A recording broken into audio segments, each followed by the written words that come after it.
ये तो बहुत अच्छी बात है कि तुम्हारे लिए शादी का रिश्ता है।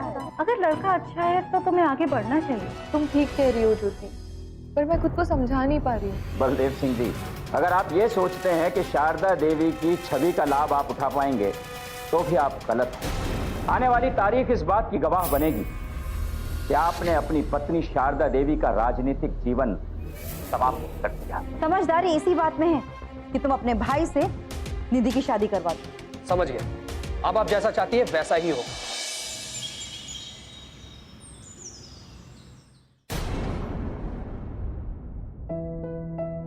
नमस्कार मुख्यमंत्री जी। नमस्कार। ये क्या, आप भी मुझे मुख्यमंत्री कह रहे हैं? देखिए, मैं तो यही चाहता हूं कि जब तक मैं इस पद पर हूं आपको ही मुख्यमंत्री कहूं। मैं किसी और को मुख्यमंत्री नहीं कहना चाहता, और अगर मुझे किसी और को मुख्यमंत्री कहने की नौबत आए तो हो सकता है कि उससे पहले मैं अपने पद से इस्तीफा दे दूं।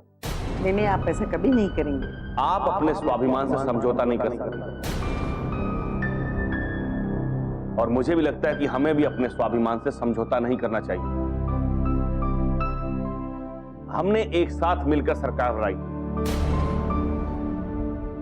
हमने एक साथ मिलकर यह बीड़ा उठाया कि हम प्रदेश की राजनीति को बदल देंगे, प्रदेश की स्थिति को बदल देंगे।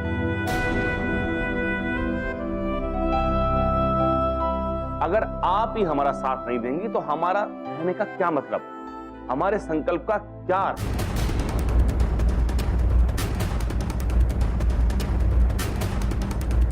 नहीं राकेश जी, आपको ऐसी बातें सोचनी नहीं चाहिए। अब आप ही बताइए ना, मैं करूं तो क्या करूं? देखिए, मैं आपको समझाऊं ये अच्छा नहीं लगता, लेकिन मैं आपसे एक सवाल पूछना चाहता हूं।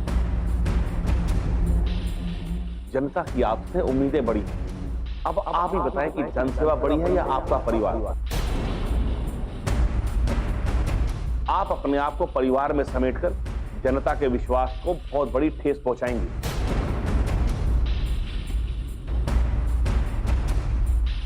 मैं भी ऐसा नहीं चाहती, लेकिन मैं मजबूर हूँ। किस मजबूरी की बात कर रहे हैं आप? हमारी समझ में तो ये नहीं आता कि वक्त के साथ इंसान की सोच कैसे बदल जाती है।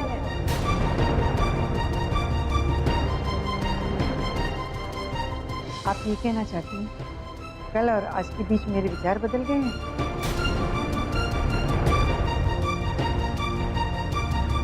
नहीं नहीं शारदा देवी, हम ये नहीं कह रहे हैं, पर आपको ही सोचना होगा। जब आपने पहली बार अपना घर छोड़ा था तब आप अपने ही क्षेत्र के लोगों का विश्वास नहीं तोड़ना चाहती थी। सच कह रहे हैं ना हम? बात तो आप ठीक कह रही हैं। कल सिर्फ आपने अपने विधानसभा क्षेत्र की जनता की भलाई के लिए अपना घर छोड़ दिया। पूरे प्रदेश की जनता आपकी ओर देख रही है। आप पूरे प्रदेश की जनता को भूलकर अपने परिवार में रहना चाहते हैं। कल और आज में इतना बड़ा फर्क क्यों मुख्यमंत्री जी? उस वक्त आपने जन सेवा के लिए अपना घर छोड़ा था, और आज घर के लिए जन सेवा छोड़ रहे हैं। ये देखिए, फैसला तो आपको करना है। हम कल भी आपके साथ थे, आज भी आपके साथ हैं। अगर आपके कदम ही रुक गए तो हमारे कदम तो अपने आप ही रुक जाएंगे। खैर, हमारी बातों पर विचार जरूर कीजिएगा। अब हम चलते हैं। नमस्कार।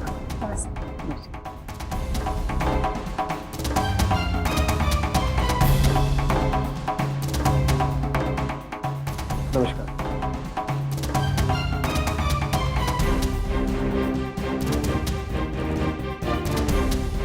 वाह, ये राकेश जी और मेघा जी यहाँ क्यों आए? क्या कह रहे थे? वो जो कह रहे थे, उनकी बातों में कहीं ना कहीं एक बहुत बड़ी सच्चाई छुपी हुई है जो आज तक मैं देख नहीं पाई। कैसी सच्चाई माँ? यही कि एक दिन जनसेवा के लिए घर मैंने छोड़ा था, और आज घर के लिए जनसेवा छोड़ रही हूं। क्या ये उचित है?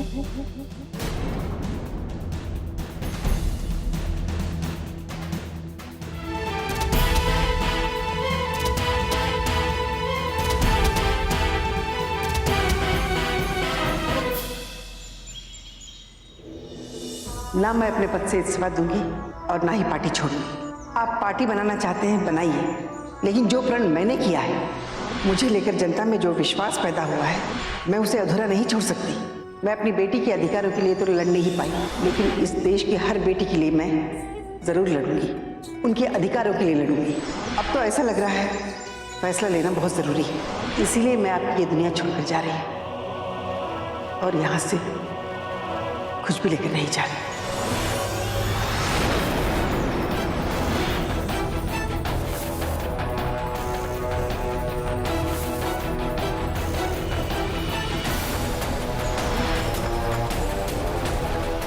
पापा, पापा, आपको पता है मेघना जी और राकेश जी माँ को समझाकर उनका फैसला बदलने की कोशिश कर रहे हैं। हाँ पापा, अब तक पूरी पार्टी यही चाहती थी, लेकिन अब तो मेघना जी और राकेश जी भी यही चाहते हैं और वो इसी कोशिश में लगे।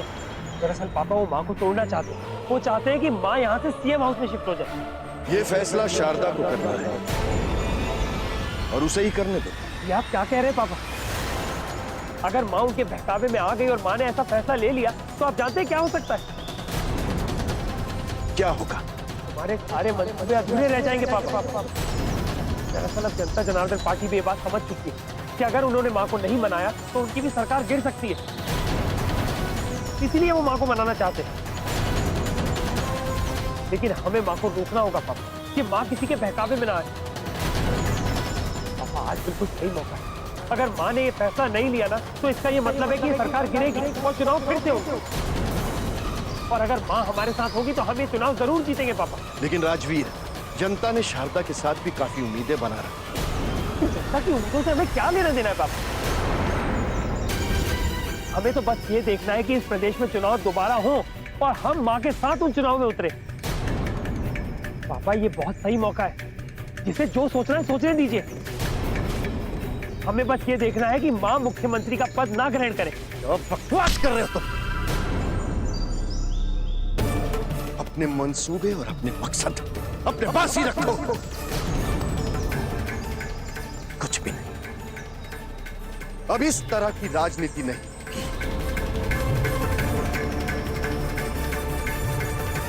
हम अपनी खुदगर्जी के लिए जनता की उम्मीदें और शारदा का गौरव नहीं छीन सकते। मैं यही चाहता हूं कि शारदा मुख्यमंत्री बने और उसका गौरव और जनता की उम्मीदें पूरी हो। समझ गए तुम?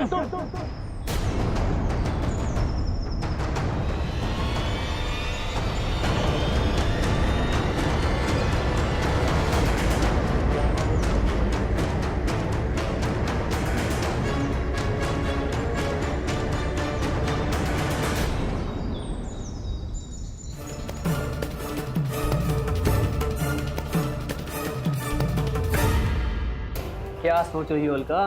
हाँ?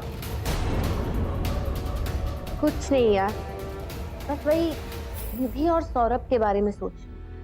पहले हम सोच रहे थे कि निधि को इस घर में लाने का मतलब होगा हमारे अधिकारों में कटौती। तो आप क्या सोच रही हो?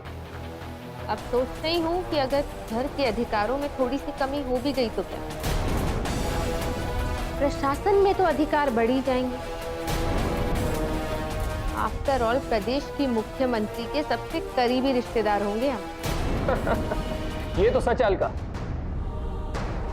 इस रिश्ते से जुड़ने का फायदा माँ, पापा और सौरभ तो नहीं उठाएंगे, लेकिन हम दोनों जरूर उठाएंगे। वो तो है गौरव, लेकिन समस्या है कि ना के बाद एकदम से हाँ करना कोई सवाल ना उठा दे। इस बात से तुम्हें परेशान होने की कोई भी जरूरत नहीं, क्योंकि हम इस रिश्ते से इनकार कर सकते हैं, लेकिन सौरभ मेरा भाई भी है। तो अपने भाई की खुशी के लिए तो हम किसी भी रिश्ते को अपना सकते हैं ना? सही कहा ना मैंने? हाँ भाई, अब प्यार तो आखिर प्यार है ना। सौरभ का दिल दुखाकर हमें कुछ हासिल तो होगा नहीं। सौरभ और निधि की शादी जल्दी से करवा ही दे। अब ये गुस्से और नफरत की बातें तो बहुत हो चुकी, अब सिर्फ और सिर्फ प्यार की बातें। और जाओ, जाकर माँ को अपनी मंशा बता दो।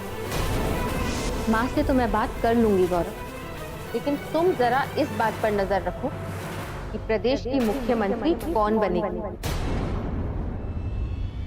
मेघना जी रहेंगी या शारदा जी बन जाएंगी?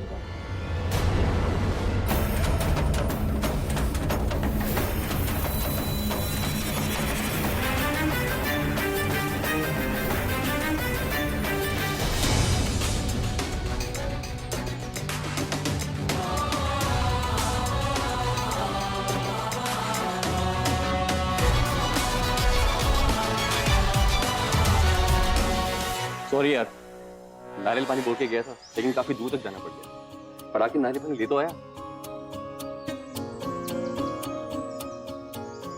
वैसे एक बात बोलूं, यहाँ पर नारियल के अलावा कुछ और मिल भी नहीं सकता। चलिए, आपके चेहरे पर कम से कम हंसी तो आई। लीजिए नारियल पानी पीजिए।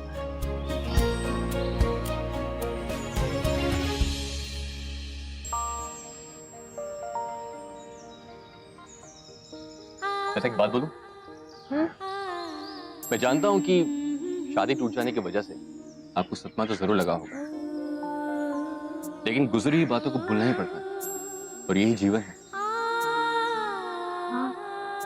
सच तो है, पर इतना आसान भी नहीं होता सौरभ।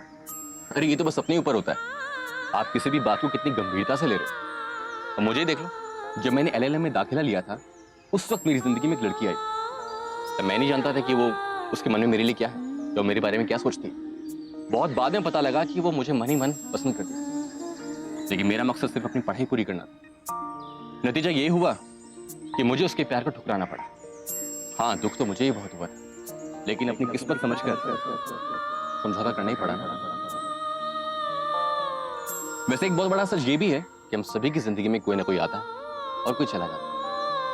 किसी के साथ देखे हुए सपने पूरे हो जाते हैं और किसी के साथ देखे हुए सपने टूट जाते हैं। पर सच यही है कि जीवन साथी वही बनता है जिसे बनना होता है, और शायद इसीलिए जोड़ियां आसमानों में बनती हैं।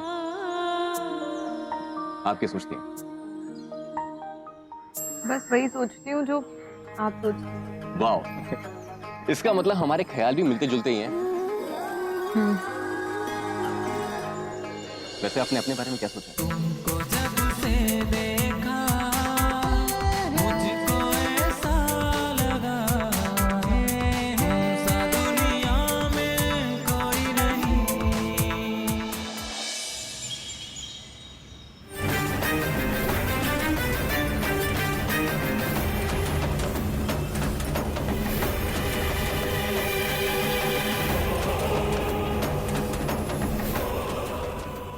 नमस्कार शंकर प्रसाद।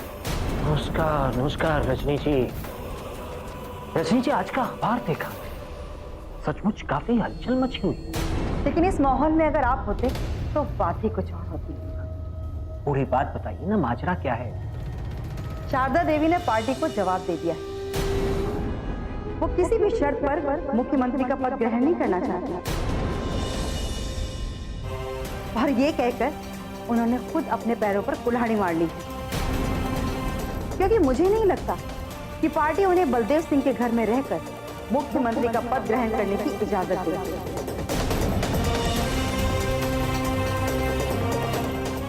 और ऐसा होना भी नहीं चाहिए रजनी जी।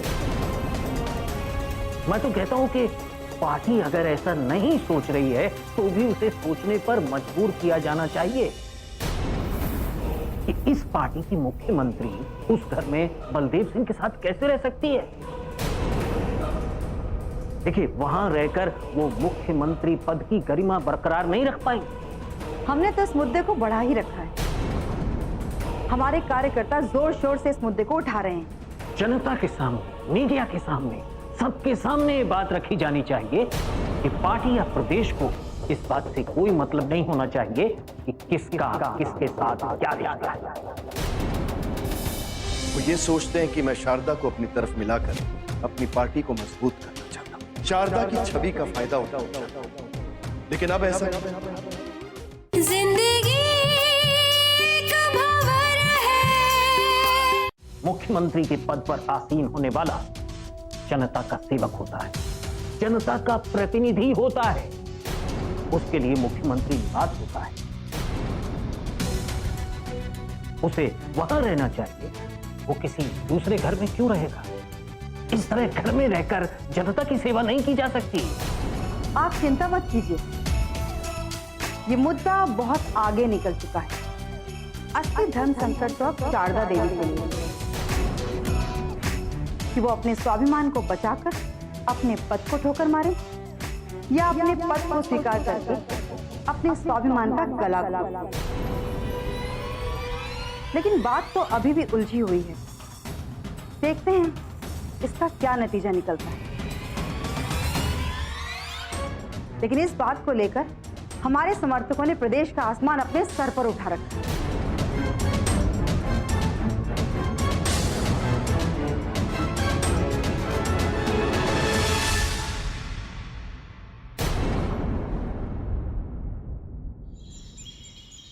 ये कहीं आसमान से लिखकर नहीं आया है कि मुख्यमंत्री शारदा देवी ही रहेंगी। पार्टी को सोच समझकर फैसला लेना होगा। लेकिन महासचिव जी, हमें इस बात का भी ख्याल रखना होगा कि जनता में शारदा देवी की छवि अच्छे नेता की है, विश्वसनीय नेता है वो जनता की। बात ठीक है गृह मंत्री जी, मगर उनकी ये छवि हमारे सहयोग से ही बनी। हमने इस विश्वास पर उन्हें मुख्यमंत्री बनाया था कि वो अच्छी कार्यकर्ता हैं और अच्छे काम करने वालों की कोई कमी नहीं। देखिए, मैं तो यही कहना चाहता हूँ कि ऐसे हालात में शारदा देवी को इस पद से उतारना ठीक बात नहीं है, क्योंकि जनता की हमदर्दी पूरी तरह से शारदा देवी के साथ है। शारदा देवी पर हुए प्राणघातक हमले से प्रदेश की जनता बहुत आहत है और प्रदेश की जनता ये उम्मीद लगाए बैठी है कि हम कब शारदा देवी को मुख्यमंत्री का पद देते हैं।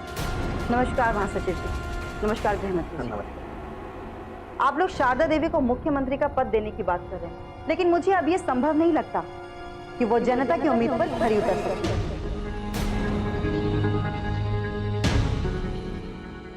एक तरफ बलदेव सिंह हमारी सरकार चलने नहीं देंगे और दूसरी तरफ हमारे विधायक। दो घाटों के बीच फंसी हुई पतवार विहीन नौका से किनारे तक पहुंचने की आशा करना दूरदर्शिता नहीं कहलाता। रजनी जी, आप शंकर प्रसाद जी का प्रतिनिधित्व कर रही हैं, लेकिन आपको ये बात नहीं भूलनी चाहिए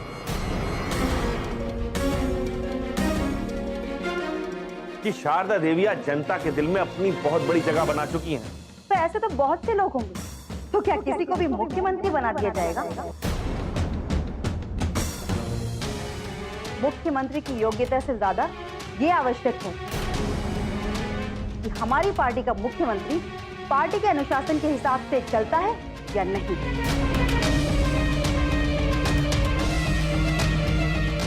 जनता कानून, अनुशासन और पार्टी की मर्यादा, इन सब बातों को नहीं समझती। जनता सिर्फ दो ही बातों को जानती है, एक तो किसी मंत्री का काम और उसके काम करने के जज्बे को ही जानती है। अगर आज ये बात सामने आए कि शारदा देवी अपने पति और अपने बच्चों के साथ रहना चाहती थी, इसलिए उन्हें मंत्री पद नहीं दिया गया, तो जनता के बीच हमारी पार्टी के विरोध में बहुत बड़ा आक्रोश खड़ा हो जाएगा। इतनी दूर की क्यों सोच रहे हैं आप? अरे जो भी नया मुख्यमंत्री आएगा, अगर वो काम करेगा तो जनता खुश हो जाएगी। बस 2-4 योजनाओं की घोषणा भर करनी है, जनता खुश। बलदेव सिंह जी का तो बस एक ही इरादा रहा है कि सरकार गिराना। शारदा देवी के मुख्यमंत्री न बनाए जाने के विरोध में अगर बलदेव सिंह ने कोई और चाल चली और सरकार गिर गई तो हमारे हाथ कुछ नहीं रह जाएगा।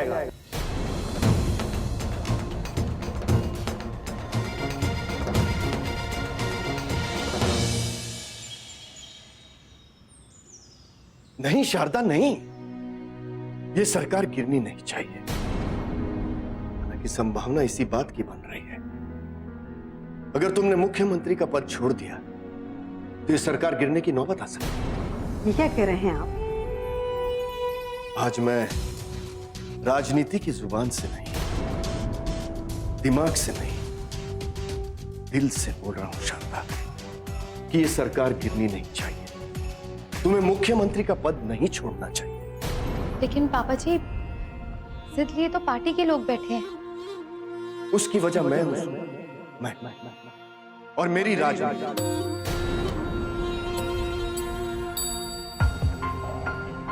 वो ये सोचते हैं कि मैं शारदा को अपनी तरफ मिलाकर कहीं उनकी सरकार न बना दूं।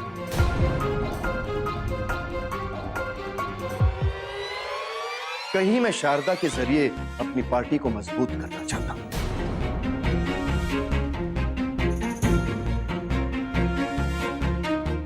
शारदा की छवि का फायदा उठाऊं, लेकिन अब ऐसा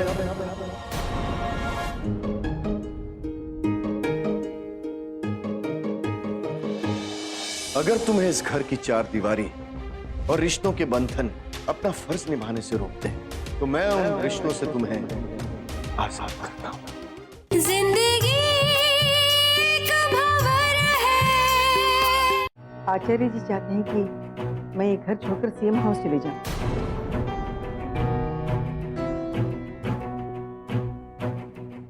क्या आप भी यही चाहते हैं?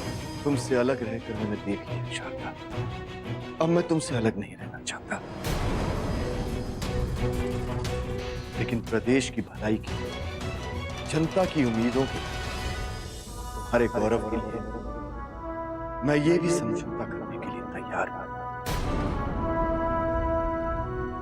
तुम पर कोई दबाव नहीं है शारदा, और आज की परिस्थितियों को देखकर मैं तुमसे कहता हूं, एक जनसेवक होने के नाते, एक राजनेता होने के नाते तुम्हें सबसे पहले अपने प्रदेश के बारे में सोचना चाहिए, अपने प्रदेश की जनता के बारे में सोचना चाहिए। यही तुम्हारा फर्ज है शारदा, और यही तुम्हारा कर्तव्य है।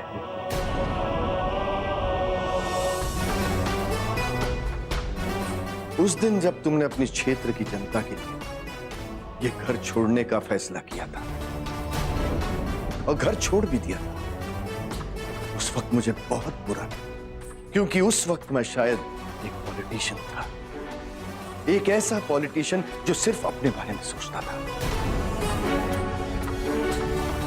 लेकिन आज तुम्हारे सामने तुम्हारा पति खड़ा है, जो तुमसे कह रहा है कि तुमने पूरे प्रदेश को अपना परिवार समझा है, तो उस प्रदेश के प्रति तुम्हें अपना फर्ज और जिम्मेदारी निभानी है शारदा। ये घर तुम्हारा है शारदा, इस घर में रहने वाले लोग तुम्हारे हैं, जिनसे कभी तुम्हारा रिश्ता नहीं टूटेगा। अगर तुम्हें इस घर की चार दीवारी और रिश्तों के बंधन अपना फर्ज निभाने से रोकते हैं, तो मैं उन रिश्तों से तुम्हें आजाद करता हूं।